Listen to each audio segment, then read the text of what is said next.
Siamo qui con il sindaco di Colonia, Roberto Bet, al quale voglio chiedere di parlarci del paese, qui, di raccontarci un po' la storia del paese.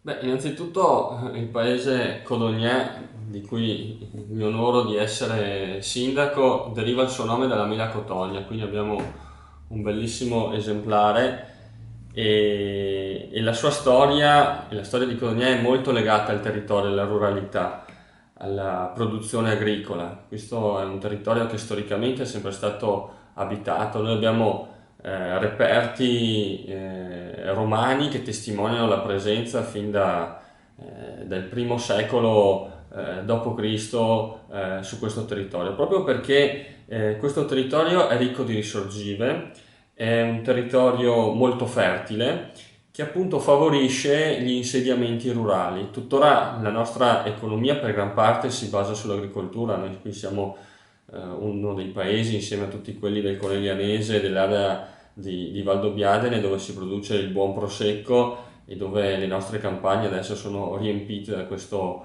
bel frutto che è l'uva che permette appunto di produrre un buonissimo prosecco.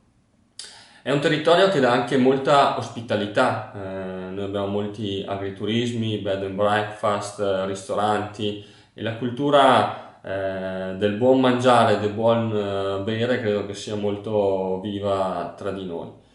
È un territorio che tutto sommato però ha avuto anche e ha vissuto anche molte difficoltà.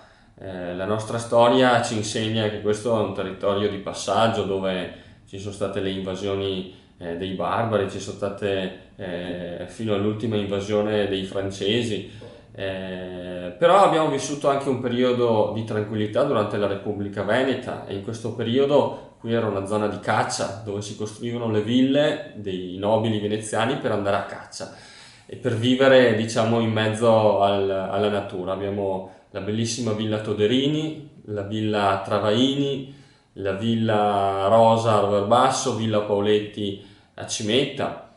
Poi abbiamo una serie di edifici di natura religiosa che sono le chiese, in ogni frazione ha una bellissima chiesa con dei dipinti anche di un certo rilievo e di una certa importanza, a testimoniare anche una cultura religiosa. Qui da noi i valori cristiani sono molto radicati. Siamo una comunità che tiene molto a difendere i propri valori e la propria tradizione. Qui da noi si usa ancora in famiglia parlare in dialetto, la lingua veneta, ci sono come dire, dei comportamenti che vengono tramandati di padre in figlio e questi fanno sì che anche le difficoltà del giorno d'oggi, la crisi economica che purtroppo ci ha colpito e ci sta colpendo in maniera drammatica. Io da amministratore ne sono, diciamo, il primo testimone perché qui da me vengono a trovarmi ragazzi giovani, operai disoccupati, famiglie che sono in difficoltà economiche, ma anche imprenditori che hanno la difficoltà in questo momento di mandare avanti la loro impresa. Tuttavia abbiamo però persone che sono profondamente legate al loro territorio, alla loro tradizione e quindi i valori cristiani, i valori del rispetto della persona, il valore del risparmio, il valore del lavoro, ecco, qui abbiamo una cultura del lavoro che è ancora molto radicata, del sacrificio. Eh, Ci dedichiamo a quello che stiamo facendo con grande passione e cerchiamo sempre di farlo al meglio.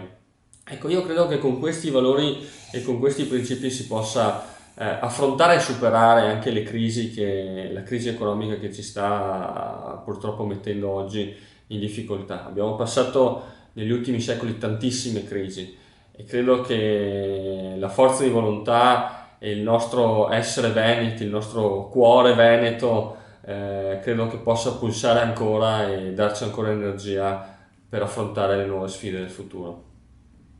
Bene, grazie signor sindaco e alla prossima.